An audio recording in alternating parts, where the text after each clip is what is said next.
इस पद की जो व्याख्या अवशिष्ट है आज उसे पूरा कर दिया जाए।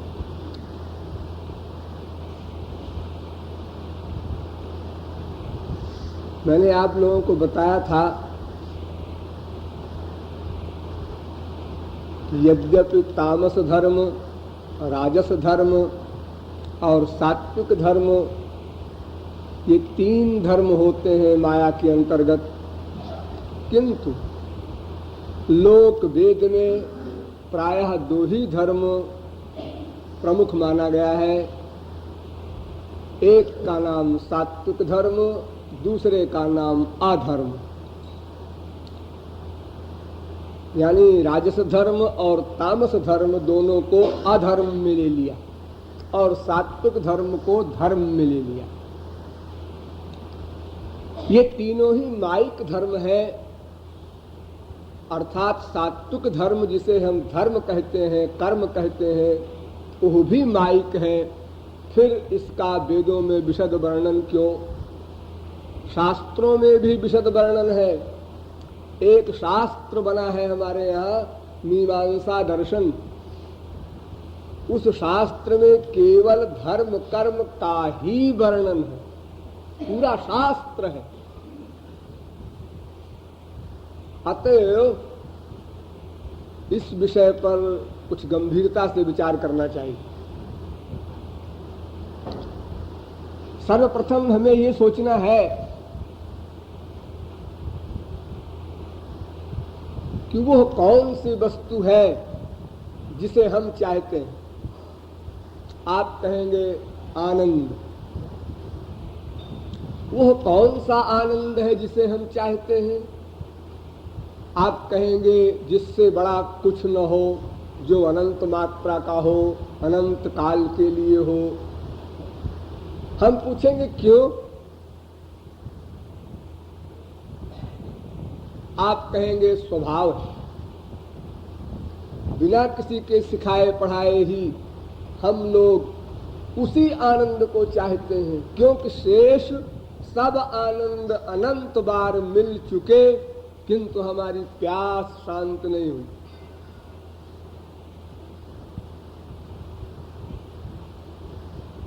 नहीं, ये उत्तर पर्याप्त नहीं। वास्तव में बात यह है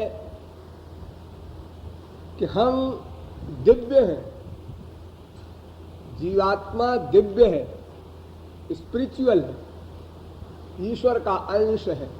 चिन्मात्रम श्री हरेरंशम सूक्ष्म अक्षरम अव्ययम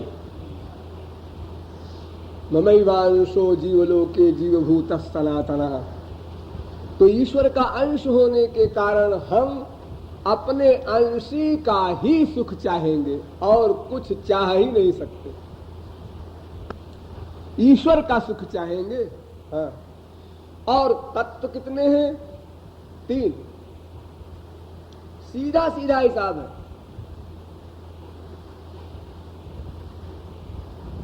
3 तत्व है, ज्ञा ज्ञौ द्वावजा विशनीषा वजा हेता भोक्तृभोग्यार्थ युक्ता अनंतश्चात्मा विश्वरूपो ह्यकर्ता त्रयं यदा विन्दते। एक वो ईश्वर, एक ये है माया, एक मैं जीव, चौथा कोई तत्व नहीं। तो जीव तो मध्यस्थ है, इसको आनंद चाहिए। अब बचे 2, एक ईश्वर एक माया।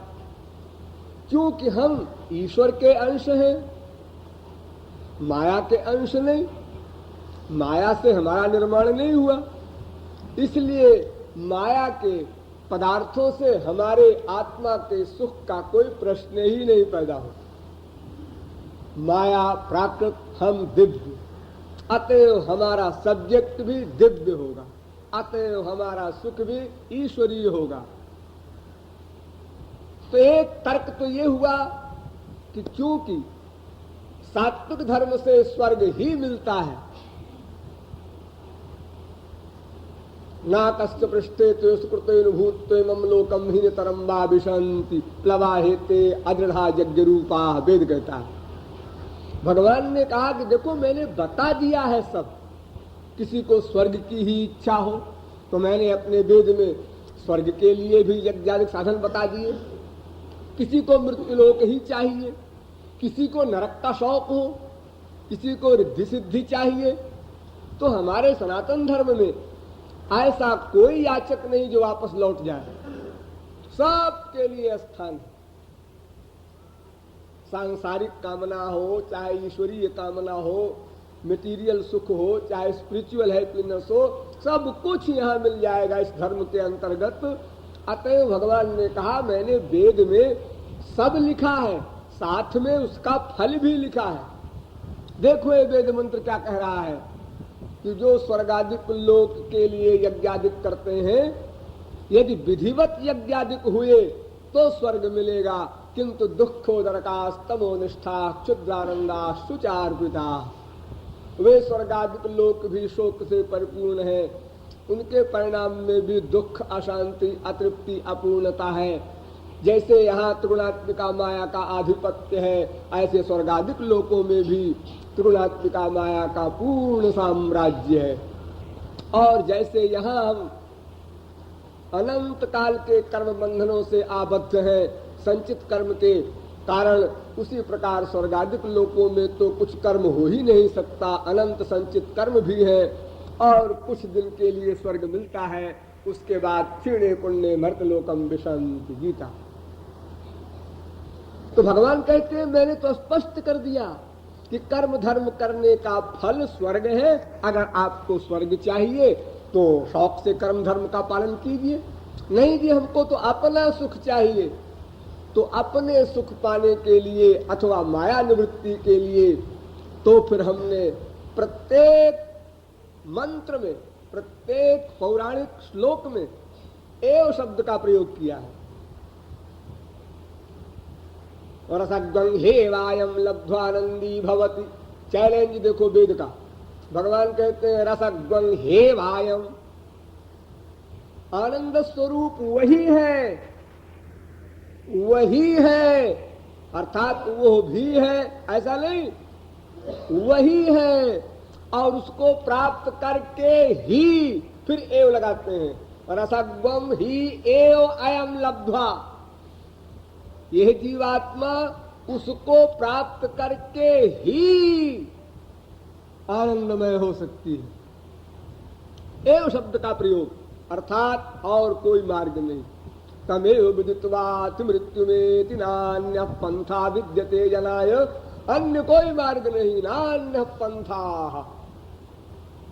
इसे गीता में आप पढ़े होंगे, मामेव ये प्रपद्यन्ते माया में ताम तरन्ति ते, यहाँ भी एव लगा दिया। एव माने ही, मामेव जो मेरी ही शरणागति ग्रहण करते हैं उन पर मैं कृपा करता हूँ और उन्हीं की माया निवृत्ति होती है, उन्हीं को मेरा आनंद मिल सकता है। इसलिए अर्जुन से भगवान कहते हैं तमेव शरणं गच्छ सर्वभावेन भारत, फिर एव लगा दिया, तमेव उसकी ही शरण में जाओ अर्जुन। अगर तुम्हें स्पिरिचुअल हैप्पीनेस चाहिए, परमानंद चाहिए, परम शांति चाहिए, माया निवृत्ति चाहिए तो ठीक। फिर रामायण तो आप पढ़ेंगे, जीमी थाल बिनु जल रही न सकाई, कोटि भांति को करई उपाई, तथा मोक्ष सुख सुनु खगराई, रही न सकई हरि भगति बिहाई। अंधकार बरु रवि न सावे, विमुख राम सुख जीवन पावे। 50 स्थलों में डिटेल में लिखा, हर ग्रंथ में। ऐसा नहीं कि एक किताब में लिखा है शायद मैंने उसको नहीं पढ़ा हो, हर ग्रंथ में, जिस ग्रंथ से आप कहिए मैं सिद्ध करूं।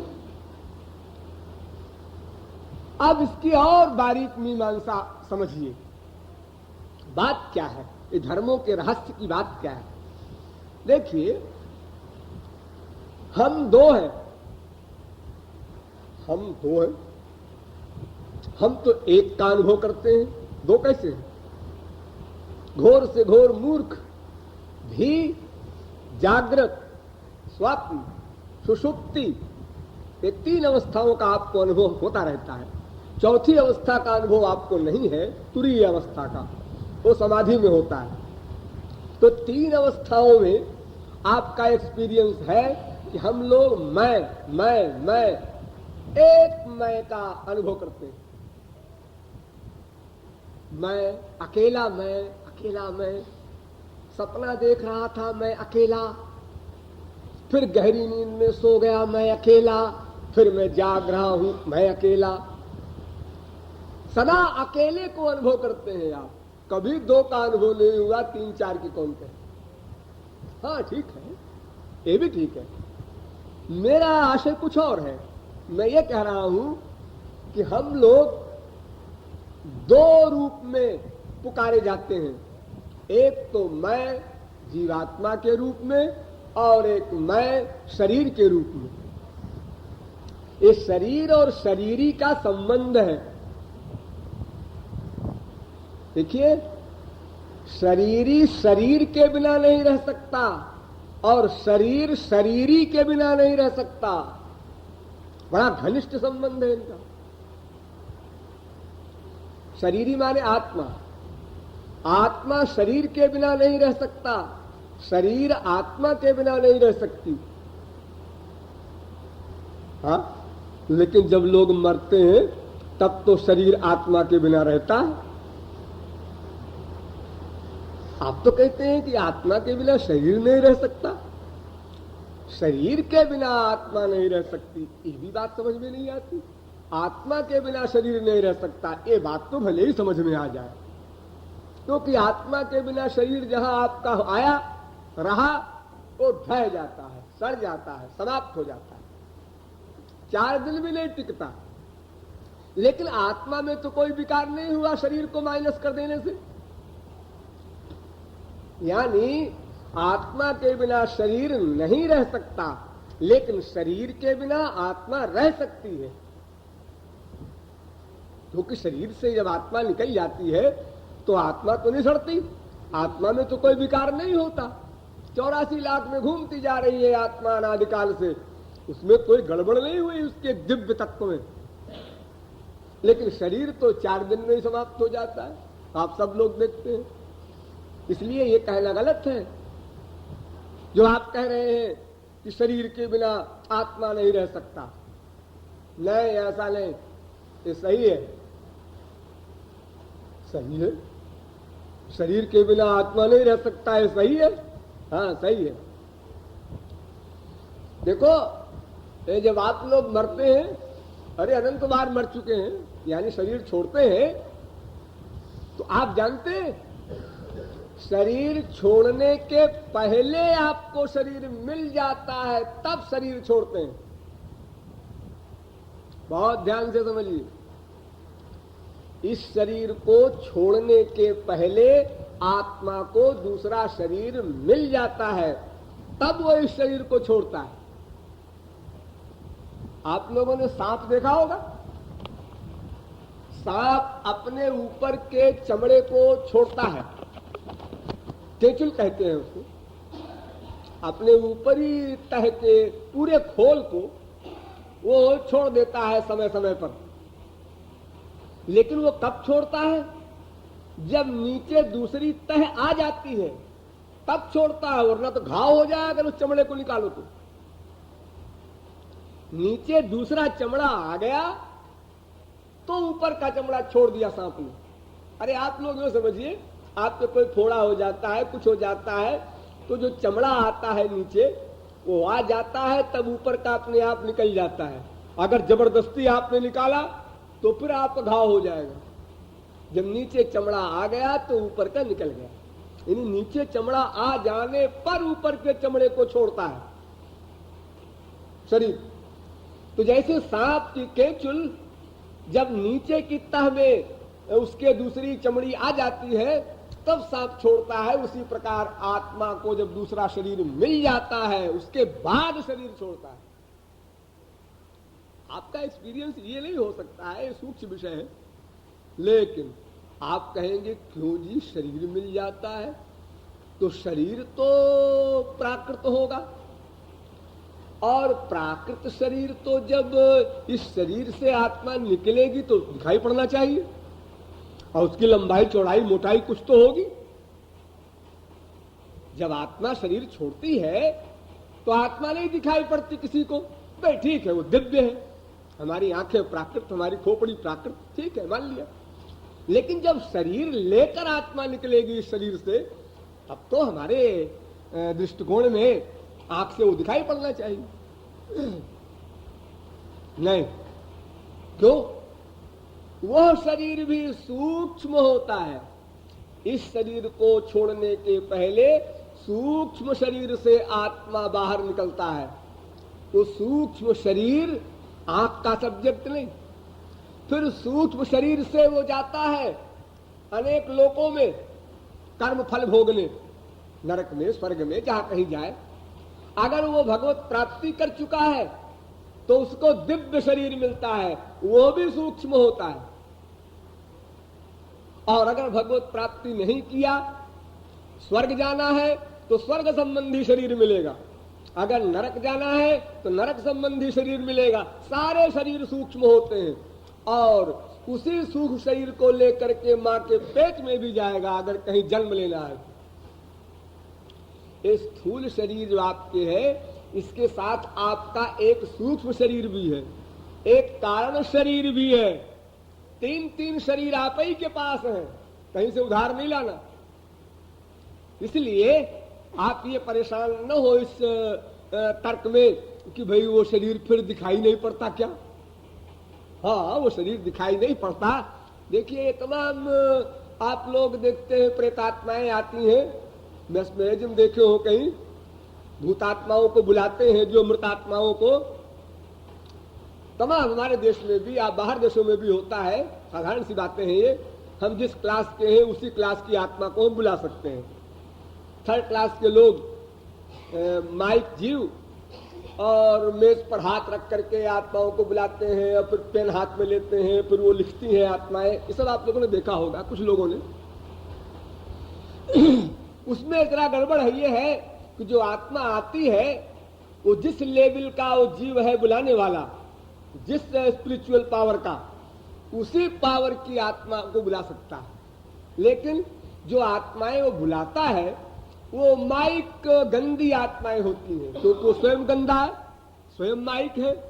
तो गंदी आत्माएं आती हैं और धोखा ये देती हैं कि वो लिखती हैं मैं हनुमान हूं, मैं दुर्गा हूं,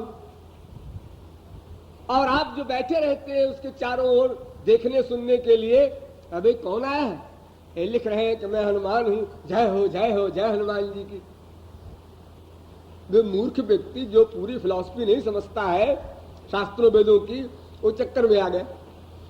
अब वो हनुमान कहने वाला एक साधारण संसारी जीव है, यानी आत्मा, शरीर सूक्ष्म है उसके भी, उसके बिना चल नहीं सकता, लिख नहीं सकता, बोल नहीं सकता, कोई वर्क नहीं कर सकता। जितनी आत्माएं होती हैं ये शरीर युक्त ही रहती है, चाहे भोग योनि में रहे, चाहे कर्म योनि में रहे, कहीं भी रहे। तो फिर वे आज जैसे संसार में आपको कोई न जानता हो, कहीं पर ट्रेन में जा रहे हो, आप साहब क्या करते हैं, अब आप कुछ भी कह दीजिए, हम कलेक्टर है, कमिश्नर है, कुछ भी आप कह दीजिए, वहां कौन सा सर्टिफिकेट मांग रहा है आपसे कोई। हम साहब व्यापारी है, क्या हमारे 4 मिले हैं, बोल दो, मनमाना गप झोंक दो, उसमें क्या लगता है, जरा प्रभावित हो जाएगा, बहुत बड़ा आदमी है। ऐसे ही वे आत्माएं जो आती हैं बुलाने पर, वो ऐसे झूठ बोल करके लोगों को अपना ठगा करती है, मनोरंजन किया करती है, और मूर्ख लोग जा जा करके वहां अपनी मनौती करते हैं, हमारी ये कामना पूरी हो जाए, वो पूरी हो जाए। ये सब बकवास की बातें हमारे देश में खूब हो रही है जगह जगह। लेकिन ये फिलॉसफी समझे रहो कि महापुरुष को महापुरुष ही बुला सकता है, भी नहीं। स्वर्गीय आत्माओं को स्वर्गीय क्लास की आत्माएं बुला सकती हैं, और जो नारकी जीव है, संसारी आसक्त, ये अपनी क्लास के ही जीवों को बुला सकते हैं, और कोई आ ही नहीं सकता इनके बुलाने से। जैसे भक्त भगवान को बुलाता है, क्योंकि वो दोनों एक क्लास के हैं, मायातीत हैं, ऐसे ही जिस क्लास का बुलाने वाला होगा, जैसे तमाम भूत प्रेत आप लोग देखते हैं ना, उसकी खोपड़ी पर देवी जी आई है, उसकी खोपड़ी पर हनुमान जी आए हैं, ये सब बकवास झूठ। सारे विश्व को मैं चैलेंज करता हूं, कोई सामने आकर सिद्ध करे। कोई देवी देवता भगवान हनुमान नहीं आ सकते किसी के अंतःकरण में, जब तक कि उसको भगवत प्राप्ति न हो जाए, माया निवृत्ति न कर ले, असंभव। इस संसार को ठगने के लिए कोई भी आया, उसने या तो देवी कह दिया, या तो फिर हनुमान कह दिया, या तो भैरव कह दिया अपना, ताकि संसार के मूर्ख लोग वहां वंदना किया करें, इनको शराब भेंट करो, इनको बकरा भेंट करो। ये जोकरी किया करते हैं सब लोग, और हत्याएं करते हैं उसके पीछे। तो आत्मा सदा शरीर युक्त रहता है, शरीर से पृथक नहीं होता, चाहे स्थूल शरीर हो, चाहे सूक्ष्म शरीर हो, चाहे दिव्य शरीर हो। तो देखो, एक आत्मा मैं, एक शरीर मैं, लेकिन शरीर प्राकृत है। केवल भगवान के लोक के शरीर को छोड़कर, ध्यान दो, केवल भगवान के लोक वाले शरीर को छोड़कर शेष सब शरीर प्राकृत है। चाहे वो स्वर्गलोक के शरीर हो, चाहे मृत्युलोक के, चाहे नरकलोक। स्वर्गलोक का शरीर जो होता है वो ऐसा होता है कि अगर आप लोगों को यहां दिखा दिया जाए तो जितने बैठे हैं सब बेहोश हो जाए, हो सकता है हार्ट फेल भी हो जाए। इतनी सुंदरता होती है उसमें, इतनी चमक होती है, इतनी खुशबू होती है उसमें, उस खुशबू को आप बर्दाश्त नहीं कर सकते। लेकिन है माई गंगा नश्वर, यानी जो संसार में आप सुंदरता और सुगंधी आदि का अनुभव करते हैं, उन सबसे बहुत आगे है वो स्वर्ग का विषय, लेकिन है सब लिमिटेड और क्षणभंग। जैसे आपका शरीर है, आप अपने शरीर का अनुभव करते हैं, हाँ क्या है हमारे शरीर में, दूसरा भले ही अच्छा कहे। ऐसे स्वर्ग वालों को भी जो शरीर मिला है उसमें उनको सुख नहीं मिलता। क्या मेरे शरीर में क्या धरा, वो शरीर जो दो लोक वालों का है वो चिन्मय है, दिव्य है, मायातीत है। उस शरीर को देखकर बड़े बड़े परमहंस दीवाने हो जाते हैं, वो दिव्य चिन्मय शरीर। लेकिन वो शरीर इन आंखों से नहीं दिखाई पड़ता जब तक अधिकारी बन करके दिव्य दृष्टि न प्राप्त कर ले। भगवान श्री कृष्ण साथ घूम रहे हैं अर्जुन के सखा बन करके, और अर्जुन देख रहा है, लिपट रहा है, रोज खेल रहा है, सखा है, लेकिन वो ऐसा ही अनुभव कर रहा है जैसे हम आप एक दूसरे को अनुभव करते हैं। क्योंकि तो इनका शरीर कोई दिव्य तो नहीं है, तो हमारी तरह है बिल्कुल, ये भगवान भगवान नहीं हो सकते। हाँ ठीक है, कोई अच्छे हैं, जरा हमसे अच्छे ही होंगे, ये अर्जुन मानता था। जब कुरुक्षेत्र के मैदान में गीता का लेक्चर हुआ और वहां अर्जुन ने सरेंडर किया, अधिकारी बना, तो भगवान ने दिव्य दृष्टि दिया। तब अर्जुन ने देखा, हाँ ये तो और कुछ भी है, ये हमको दिखाई नहीं पड़ते थे इस रूप में। ओ समझा, मैं अधिकारी नहीं था, मेरी आंखें प्राकृत थी। अब जब दिव्य शक्ति उसमें मिल गई, आ गई, तब इनका दर्शन हुआ। ठीक है, नेचुरल। हाँ, तो दो मैं, एक मैं आत्मा, एक मैं शरीर। इसलिए दो धर्म, प्रत्येक शब्द पर ध्यान दो। दो धर्म, एक मैं का धर्म यानी आत्मा का धर्म, और एक शरीर का धर्म। आत्मा के धर्म का नाम आध्यात्मिक धर्म, दूसरा नाम स्वाभाविक धर्म, तीसरा नाम गुणातीत धर्म, चौथा नाम भागवत धर्म, पांचवा नाम पर धर्म इत्यादि। और इस शरीर रूपी मैं का धर्म, इसके नाम देखो, आगंतुक धर्म। स्वाभाविक धर्म का उल्टा नेगेटिव, आगंतुक धर्म। आध्यात्मिक धर्म का उल्टा आदिभौतिक धर्म। पर धर्म का उल्टा अपर धर्म। बदल रहा है, यानी उसकी हर चीज उल्टी है। ईश्वर का उल्टा है ना माया, माया का विषय, इसलिए हर चीज उल्टी। अब जरा समझ लीजिए संक्षेप में। आध्यात्मिक धर्म माने आत्मा का धर्म। आत्मा परमात्मा का अंश है, इसलिए आत्मा के धारण करने योग्य दिव्य तत्व ही होगा, क्योंकि आत्मा दिव्य है। आत्मा में धारण करने योग्य, धर्म माने बताया था मैंने, धारण करने योग्य, आत्मा के धारण करने योग्य क्या होगा? परमात्मा अथवा परमात्मा का विषय। परमात्मा के नाम, रूप, लीला, गुण, धाम, संत, इतने का नाम परमात्मा।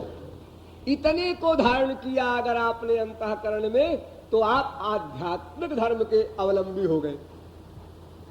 और इतने को छोड़ करके माया का नाम, माया का रूप, माया के गुण, माया के कार्य, माया के स्थान, माया के उपासक, यानी माया के अंदर में रहने वाले देवता, मनुष्य, राक्षस कोई हो, यदि इनको धारण किया आपने, तो ये हो गया आज भौतिक धर्म। तो देखो, जिसको धारण करोगे उसी का फल पाओगे, सीधी सी बात है। जहर खाओगे मरोगे, अमृत पियोगे अमर होगे। जिसका सेवन करोगे उसी का लाभ तो पाओगे। जब तुमने आध्यात्मिक धर्म का अवलंब लिया, दिव्य वस्तुओं को आपने अंतःकरण में धारण किया, तो दिव्य फल मिल गया, अंतःकरण दिव्य लाभ को प्राप्त कर गया। और जब भौतिक तत्वों को अथवा भौतिक माया के अंदर वाले जीवों को आपने मन में धारण किया, यानी मन का अटैचमेंट किया, तो माइक परिणाम मिलेगा। और उसमें सेक्शन तो बता दिए हैं मैंने आपको। देवताओं को धारण किया स्वर्ग जाओगे, और रजोगुणी लोगों को धारण किया तो मृत्युलोक में रहोगे, तमोगुणी जीवों को धारण किया नरक जाओगे। किस भाव से धारण करो इससे प्रश्न नहीं। बाप मान के प्यार किया, बेटा मान कर प्यार किया, माँ मान के प्यार किया, बीवी मान कर प्यार किया, पति मान, कुछ मान कर प्यार करो, इसमें झगड़ा नहीं। इसमें प्यार किया डेंजर, माइक क्षेत्र में प्यार हुआ, माया का फल मिलेगा, कोई बच नहीं सकता। ठीक, अब नंबर 2 पर ध्यान दीजिए, स्वाभाविक धर्म और उसका उल्टा आगंतुक धर्म।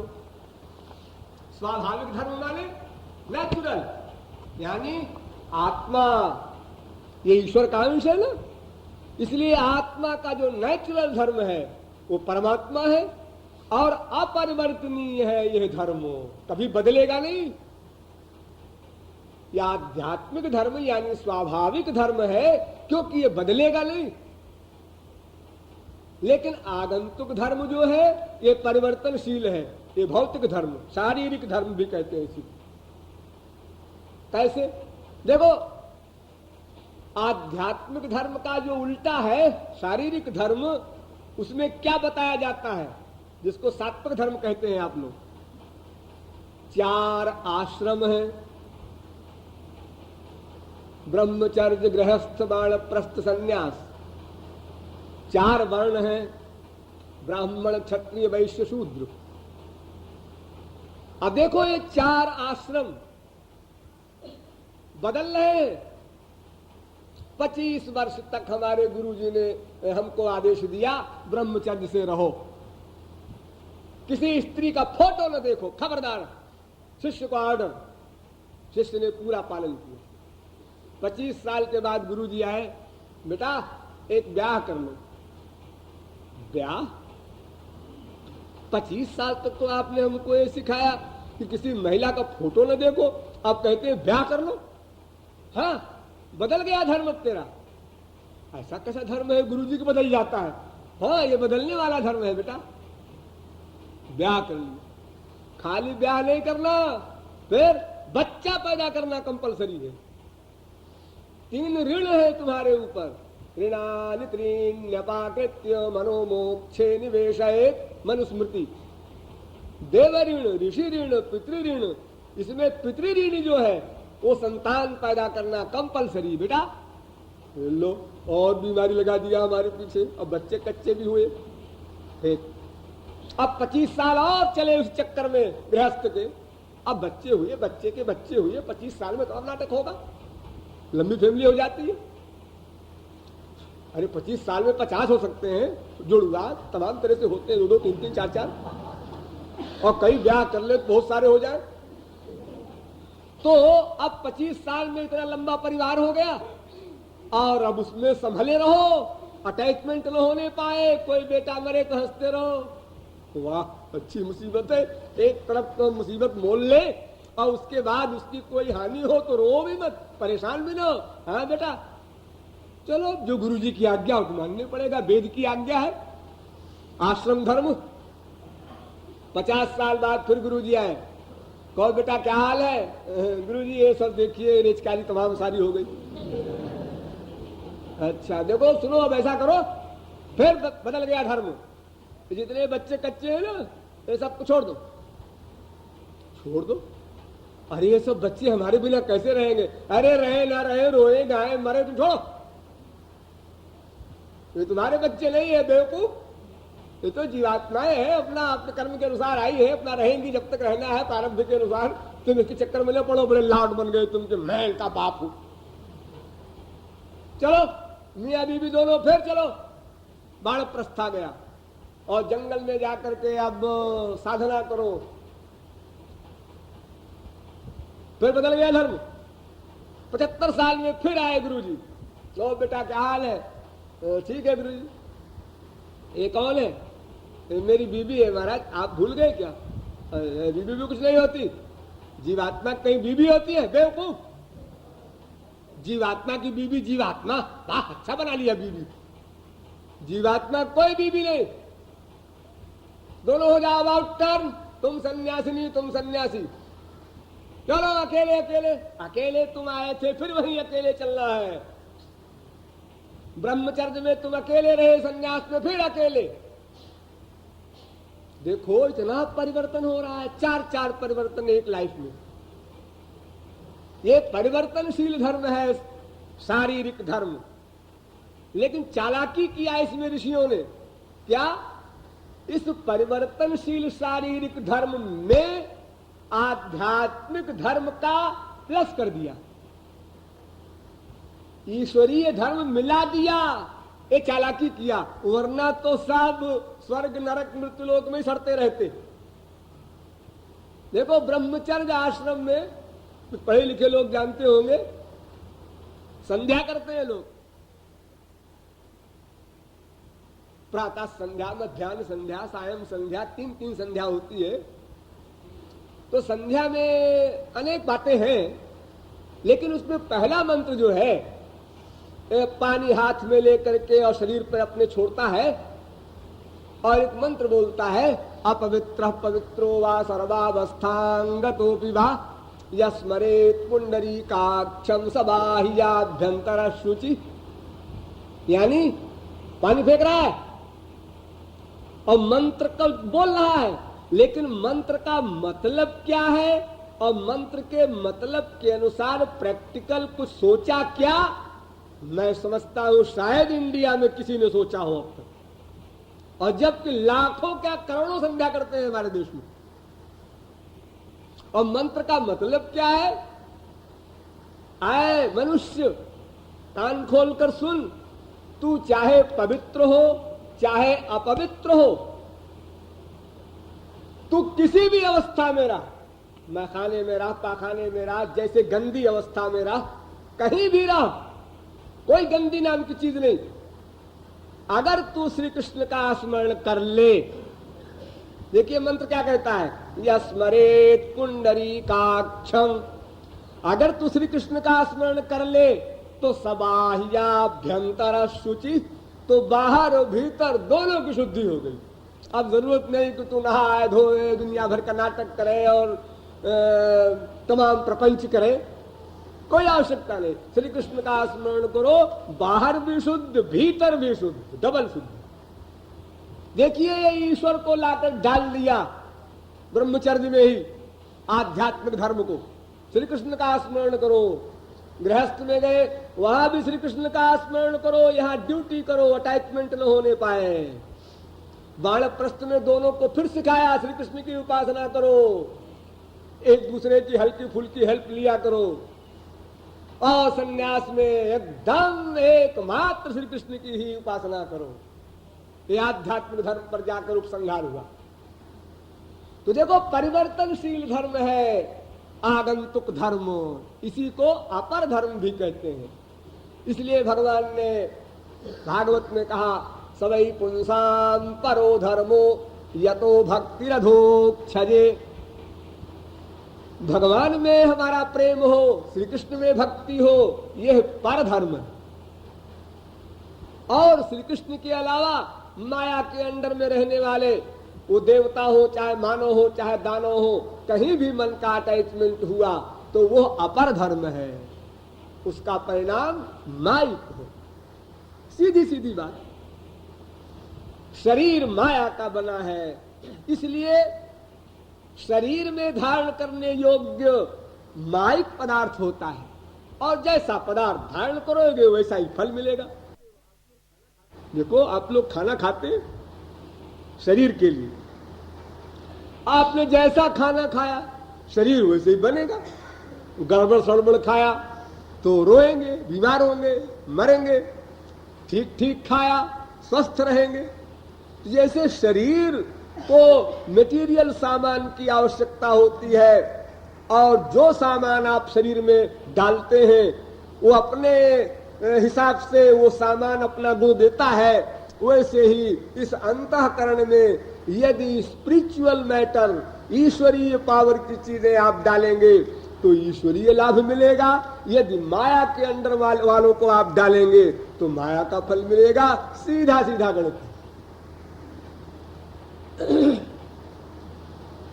तो भगवान ने अभी 5000 वर्ष पहले की बात है, गोपियां, चौबों की स्त्रियां, चारों वेद 6 शास्त्रों के विद्वान चौबों की बात कर रहा हूं मैं।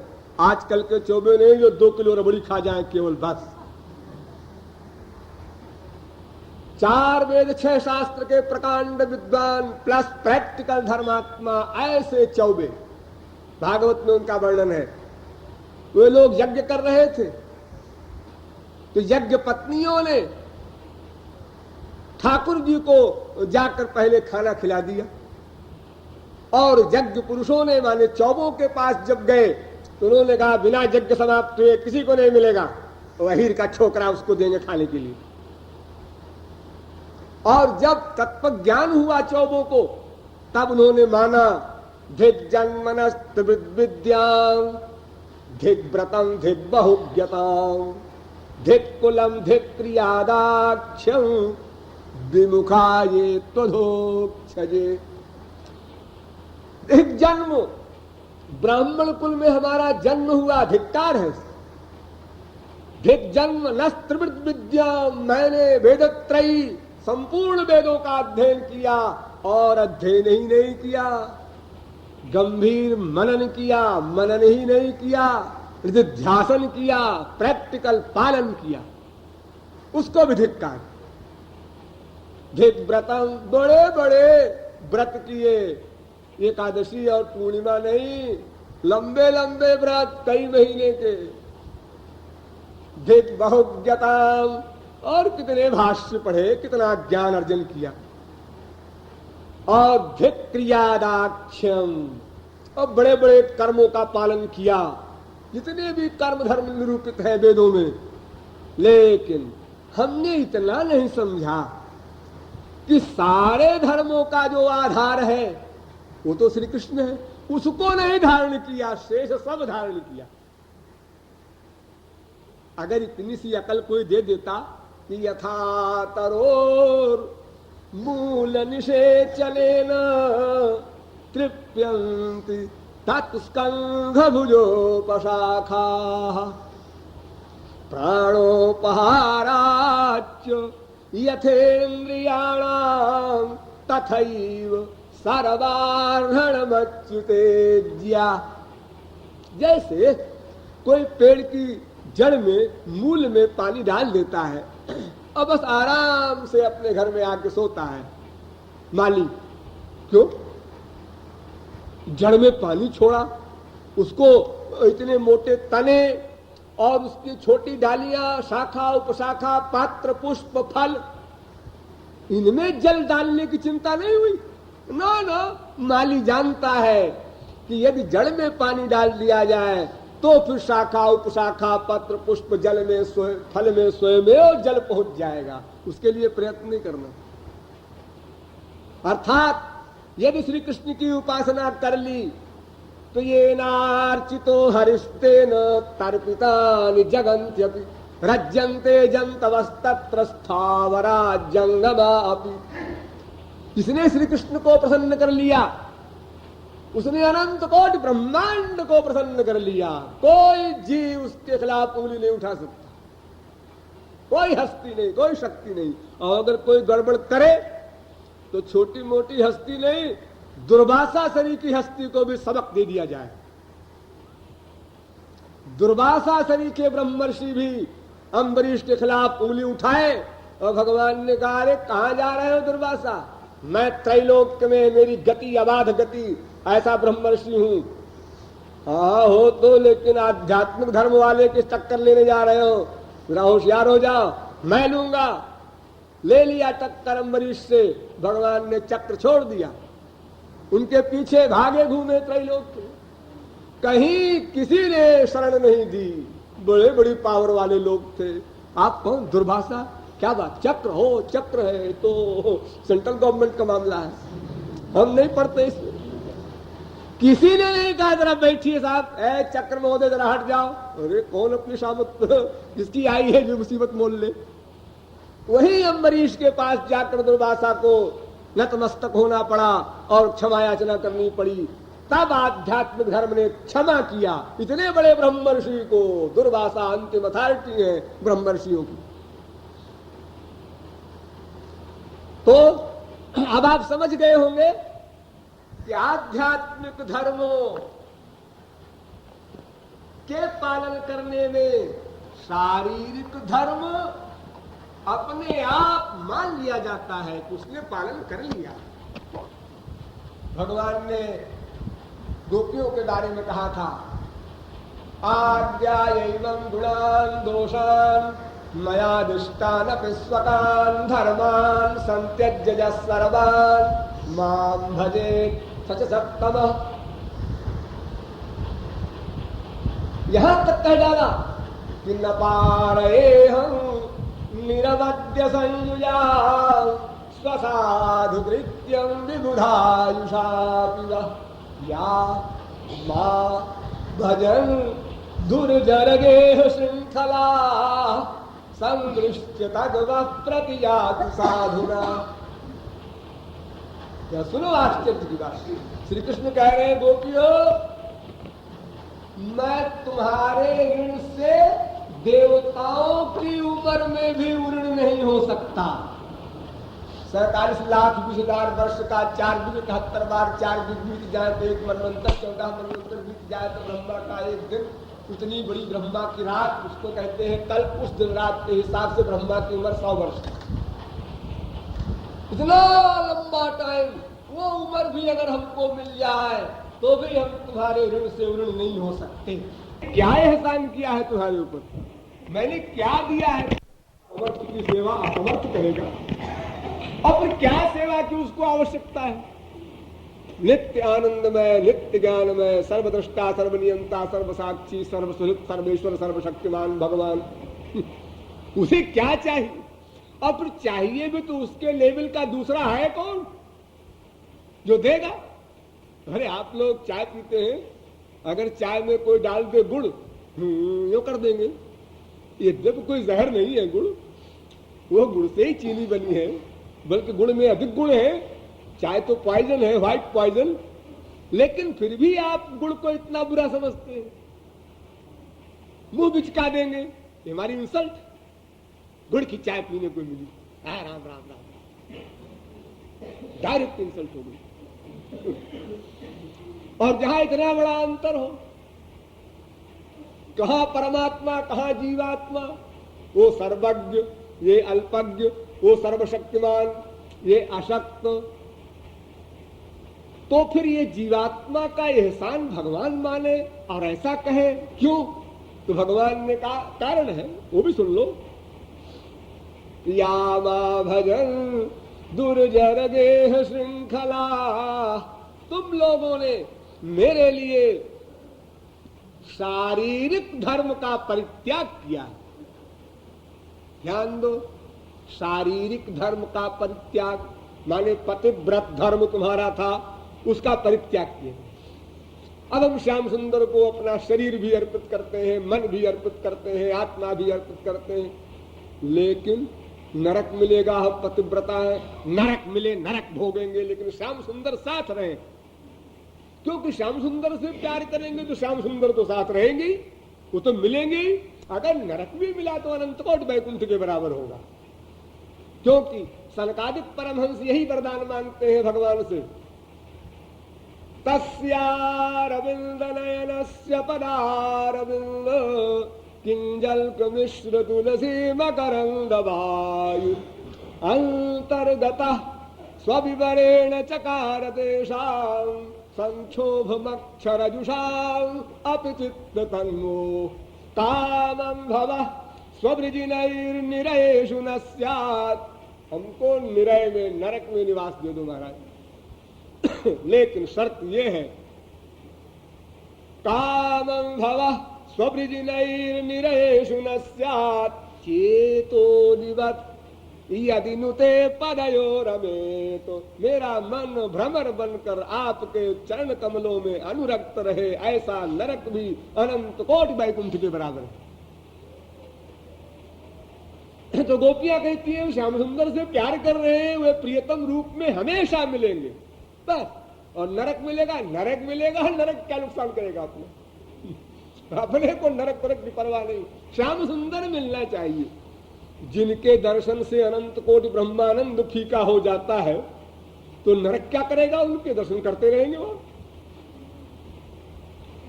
तो भगवान कहते हैं देखो तुम लोगों ने इस लोक वेद की लीक को छोड़ा, इस श्रृंखला को तोड़ा, इस सीमित धर्म का परित्याग किया, इसलिए हम तुम्हारे ऋणी हैं। अरे तो परित्याग किया तो अपने स्वार्थ के लिए किया महाराज, आपको क्या निहाल कर दिया हमने। अरे हमारा शरीर भी प्राकृत गंदा, मन भी अनादिकाल का गंदा, और आत्मा तो अनंत जन्मों के कर्मों से आबद्ध है ही है। हमने कौन सी चीज आपको दी है जो आपके पास नहीं थी या आपके बराबर की थी?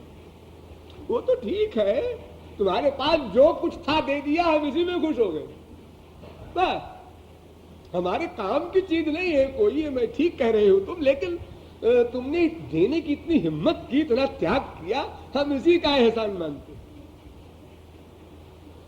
तो भगवान ने कहा देखो, जो आध्यात्मिक धर्म के लिए सीमित धर्म का, माइक धर्म का परित्याग करता है, उसको माइक धर्म के परित्याग का पाप नहीं भोगना पड़ता, और दिव्य धर्म के अवलंब का फल अलग मिलता। इसी आधार पर अर्जुन से भगवान ने कहा तू क्या कहता है, इनको मारेंगे, उनकी स्त्रियां विधवा होंगी, फिर वो कैरेक्टरलेस होंगी, फिर संतान पैदा होगी उनसे, फिर बड़ा नरक का काम, महाराज मैं नहीं मारूंगा इन लोगों को। तो भगवान ने कहा बड़ा पाप पुण्य का व्याख्याता बना है, मुझको गुरु भी मानता है और अपनी खोपड़ी भी लगाता है। अर्जुन ने पहले अध्याय में गीता में कहा शिष्यस्ते हम साधिमाम ताम प्रपन्नम, महाराज मैं आपका शिष्य हूं। बड़ा चालाक है अर्जुन, अगर कहता मैं आपका दास हूं, आप भगवान हैं, तो भगवान पट्टी पढ़ा देते कि जाओ किसी गुरु के पास। डायरेक्ट कांटेक्ट नहीं होता भगवान से कि यार आप गुरु आ सकते हो हमारे पास।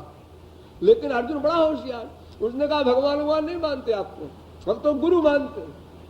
आप बोलो आप कहां जाए हम, अब गुरु कहां कह सकता है कि तुम वहां जाओ, अब कहां जाएंगे जी। भगवान ने हर ग्रंथ में, हर सिद्धांत में लिखा कि गुरु की शरणागति से ही मैं मिलूंगा। तो अर्जुन कहता है मैं आपको गुरु रूप में एडमिट करता हूं, शिष्यस्ते हम। भगवान ने कहा ठीक है भाई, जो कोई गुरु बनाता है तुम रोक तो सकते नहीं हो, लेकिन एक बात बताओ अर्जुन, तुम गुरु बनाए हो? हाँ, तो गुरु बनाने में मन बुद्धि का समर्पण करना होगा। मैं ये मन आधत्सो मैं बुद्धि निवेश, मन भी मुझको दो, बुद्धि भी मुझको दो। हाँ महाराज दे दिया आपको। अच्छा, तो अर्जुन ये बताओ कि तुम किस बुद्धि से ये सोच रहे हो कि ये पाप होगा, ये नरक मिलेगा, इसको मारना ठीक नहीं है, इसको ऐसा करना ठीक है? ये जजमेंट तुम्हारा कैसे हो रहा है? ये कोई और बुद्धि है क्या तुम्हारे पास? मैं कह रहा हूं युद्ध करो, तुम कह रहे हो हाँ आप तो ठीक कह रहे हैं, लेकिन लगा रहे हो तुम। इसका मतलब तुम बुद्धि का अपना उपयोग अलग से करते हो। इसका मतलब ये कि तुम किसी को दान दे करके और उसको वापस ले लेना चाहते हो। ये सबसे बड़ा पाप। दान करो और कह दो कि भाई हाथ नहीं लगाना इस चीज में, है आपका। जैसे संसार में लोग कहते हैं ना व्यवहार में, वे किसके बच्चे खेल रहे हैं? महाराज सब आप ही के, हमारे ही। तो ले जाए एक बच्चा है, क्या कहते हो? आप ही के है, सब आप ही की प्रॉपर्टी है, सब आप ही का वैभव है, आप ही का है। लेकिन इसको एक हिदायत लिखी है बाहर कि छूना मना है, कोई चीज छूना नहीं है, सब आप। तो उसी प्रकार की शरणागति अर्जुन तू करना चाहता है। ये तो धोखा दे रहा है गुरु को। तू ऐसे गुरु धोखे में नहीं आता। जब तू कहता है कि बुद्धि आपके शरणागत है लेकिन सोचेंगे अपने अलग से हो, तो महापुरुष कहता है तो फिर 0/100 मिलेगा तुमको, सोचो। तुम अपनी चालाकी करोगे तो हम तो कानून के अनुसार चलेंगे। जितने % तुम्हारी शरणागति होगी उतने % हमारा दान होगा। गणित बना हुआ है तो। तब अर्जुन के समझ में आया कि बड़ा गड़बड़ है तो। और फिर अपना बोझा भी खोपड़ी पर रखे अपने, अपनी बुद्धि लगावे। और सोचा भी उसने कि हमारी बुद्धि माइक है, भला वो सही बात क्या सोचेगी। अनादिकाल से अब तक गलत बात ही सोचा है हमारी बुद्धि ने, उस बुद्धि पर हम विश्वास करें। और गुरु के रहते हुए अपनी बुद्धि लगाने का अभ्यास अगर हम करेंगे तो फिर कभी भी हम आगे नहीं बढ़ सकते। गुरु जी ने कहा ऐसा है, लेकिन मेरा ख्याल ये है कि बस दो चले आए कुछ एक, लेकिन लगा दो बस छुट्टी। फिर जीव कभी भी साधना नहीं कर सकता। अनंत जन्म में अनंत गुरु मिले। क्या होता है जब हमारा ये सिद्धांत बन गया, सुनो सबकी करो मन की, सुनो सबकी करो मन की। तो जो अपने ही मन के अनुसार करना है तो क्यों सुनो शास्त्र वेद गुरु की बात, मनमाना किए जाओ। क्यों इतना लेबर करो सुनने का, समझने का। और जब उसको मानना नहीं है, जजमेंट तुम्हारी बुद्धि देगी अंत में। तो तुम्हारी बुद्धि जहां तक है बस वहीं तक तुमको रहने देगी, उसके आगे तुम्हें बढ़ने ही नहीं देगी। क्योंकि स्पिरिचुअल मामले तो ऐसे हैं जहां बड़े बड़े योगींद्र मुनींद्र की बुद्धि फेल हो जाती है। तुम्हारी क्या हैसियत है? अगर तुम किसी एक बात को नहीं समझते तो इसमें कौन सा आश्चर्य है? तुमको तो ईश्वरीय जगत की एक बात भी नहीं समझनी चाहिए कायदे से। अगर कोई कहे कि भाई भगवान के एरिया में हमें 2-4 बातें समझ में नहीं आती, जैसे महाराज समझ में नहीं आता, चीरहरण समझ में नहीं आता, सीता का परित्याग समझ में नहीं आता, बाली को मार दिया है समझ में नहीं आता, बस हाँ यही 4-5 बात समझ में नहीं आती और सब आती है, हाँ तो आप भगवान से थोड़े ही से कम है। और बात समझ गए आप, बड़ा भारी कमाल है। तो 99% भगवान आप हो चुके, 1% की कमी है, थोड़ा और अकल लगाओ वहां भी पहुंच जाओगे। क्या बात। बड़ी लाड में लोग आकर कहते हैं हमसे, महाराज जी और तो सब समझ में आ गया। अरे अगर कुछ समझ में आ गया तो बड़ी भगवत कृपा समझो, ये तुम्हारी बुद्धि का कमाल नहीं है। आ गया अच्छा है, लेकिन ये दावा गलत है। जब तक प्रैक्टिकल एक्सपीरियंस न हो जाए तब तक तुम्हारी स्पिरिचुअल पावर ईश्वर के लेवल पर न पहुंच जाए, ईश्वर प्राप्ति न हो जाए, तब तक कुछ भी समझने का दावा करना गलत, व्यर्थ। आज पूरा समझते हो और कल 0/100 हो जाओ। ऐसी प्रबल माया है, यहाँ सवार हुई खोपड़ी पर और घुमाया उसने चक्कर। लेकिन मेरा ख्याल ये है कि श्री कृष्ण भी कोई जादूगरी थी उनके अंदर, कोई मेस्मरिज्म था। नहीं, जोगी भी हो सकते हैं, भगवान तो नहीं थे। जहां उतरना शुरू किए, अरे नहीं जी लफंगे थे, आ गए यहाँ पर। आपकी बुद्धि है ना, वो लफंगीरी किए है सारे जीवन क्या अनंत जन्म, वही पहुंचा देगी वो सबको। भगवान हो तो, महापुरुष हो तो, जो भी संसार में आपको मिलेगा, आपकी बुद्धि घसीट करके सबको अपने लेवल पर खड़ा कर देगी और आपका पतन करा देगी। तो अर्जुन ने जब समझ लिया कि नहीं नहीं ये तो बड़ा गड़बड़ मामला है, तो उन्होंने कहा महाराज अच्छा आप बुद्धि भी देते हैं, तो महाराज हम बोलते ही नहीं कुछ अब। हाँ तो सुन, तेरे दिमाग में जो बीमारी है पाप पुण्य की ना, तो ये पाप पुण्य की परिभाषा ऐसी है कि अगर कोई ईश्वर के निमित्त पाप करता है तो वो धर्म हो जाता है। ये फिलॉसफी समझ, ध्यान दो। मन निमित्तं कृतं पापम मद्धर्माय च कल्पते मामनाधृत्य धर्मोपि पापं स्यात् मत्प्रभावतः। भगवान कहते हैं मेरे निमित्त किया हुआ पाप भी धर्म हो जाता है और मुझको छोड़कर किया हुआ धर्म भी पाप हो जाता है। तो गोपियों ने मेरे निमित्त पाप किया इसलिए धर्म हो गया, यानी वो पतिव्रत धर्म छोड़ने का दंड भी नहीं भोगना पड़ा और ईश्वर व्रत का फल मिल गया, परमानंद गोलोक की प्राप्ति, डबल मुनाफा हो गया। एक के छोड़ने का दंड भी न मिला और पकड़ने का फल मिला, परमानंद। और आश्चर्य वो भी सुन लो कि उन गोपियों ने श्री कृष्ण को भगवान जान के प्यार नहीं किया। अस्वरूप विदो बलाह, एक लड़का समझ करके आकृष्ट हो गई, पता नहीं कैसे हो गई। अगर भगवान जान के होती तो ठीक है, कोई बात नहीं, फिर तो भाड़ में जाए और सब धर्म। लेकिन बिना भगवान जाने प्यार कर लिया और इतनी बड़ी हिम्मत कर डाली धर्म के परित्याग की। और सुखदेव परमहंस ने परीक्षित से कहा, सुनो परीक्षित एक आश्चर्य, क्या क्वेमा स्त्रियो बनचरीर्व्यभिचार दुष्टा कृष्णे त्वचैष परमात्मा निरूढ़ भावा नन्वीश्वरोऽनुभजतो विदुषोऽपि साक्षात् श्रेयस्तनोत्यगदराज इवोपयुक्तः। भागवत। परीक्षित सबसे बड़ा आश्चर्य सुनो, कहा श्री कृष्ण परमहंसों की समाधि में नहीं जाने वाले, हाँ, और कहा गोपियां व्यभिचारिणी, व्यभिचारिणी त्वेमा स्त्रियो बनचरीर व्यभिचार दुष्टा।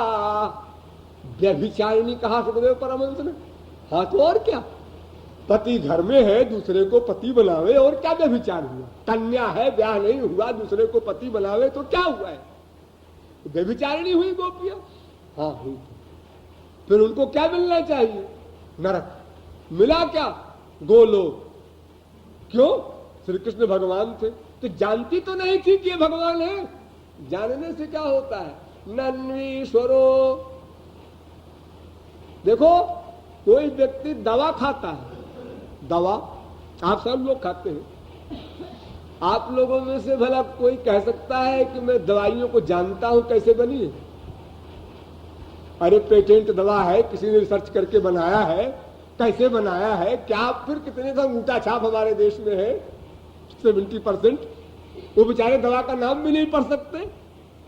तो दवा बनाने वाले ने भी वो मिक्सचर पिया, मलेरिया मिक्सचर, और वो अंगूठा छाप ने भी पिया, तो मलेरिया मिक्सचर ने पेट में जा करके मलेरिया के जर्म्स को एक प्रकार से उसने अपना काम किया, मारा। यानी दवा का फल एक सा मिला।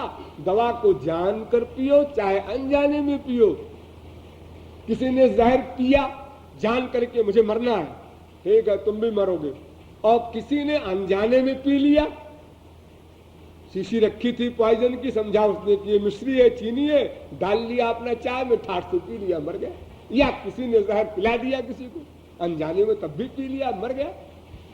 तो जानकर जहर पिए चाहे अनजाने में पिए, चाहे चिता में बैठ करके सती हो और चाहे अचानक आग लग जाए, लेकिन फल तो वही मिलेगा ना वस्तु का। तो श्री कृष्ण को भगवान जानकर प्यार किया, वो भी तर गए, ठीक है, लेकिन जिसने श्री कृष्ण को भगवान नहीं जाना, इंसान ही जान करके मन का अटैचमेंट कर दिया, उनको भी वही फल मिलेगा। यहां तक कि कंस को भी वही फल मिला। गोपियों की और कंस की अवस्था एक सी हो गई थी। जैसे गोपियों का यह हाल था कि बाटन में, घाटन में, बीथन में, बागन में, वृक्षन में, बेलिन में, बाटिका में, वन में, धरन में, दीवारन में, देहरी दरीचन में, हीरन में, हारन में, भूषण में, तन में, गोकुल में, गायन में, गोपिन में, गोधन में, याही ब्रजमंडल के रेणु में, तन में, जहां जहां देखो तहां श्याम ही दिखाई दे, मेरो श्याम छाई रहो नैनन में मन में। ऐसे ही कंस का हाल हो गया था। खाना आवे कंस के आगे, थाली सोने की थाली में 56 व्यंजन खा के फेंक दी, इसमें भी श्री कृष्ण है। कपड़ा देखा, इसमें भी श्री कृष्ण है। शरीर को नोचने लगा, इसमें भी श्री कृष्ण है, इसमें भी श्री कृष्ण है, इसमें भी श्री कृष्ण है, तोड़ दो इसमें श्री कृष्ण है। सर्वत्र श्री कृष्ण का दर्शन होने लगा। उसको भी श्री कृष्ण का गोलोक मिला। मन का अटैचमेंट होना है।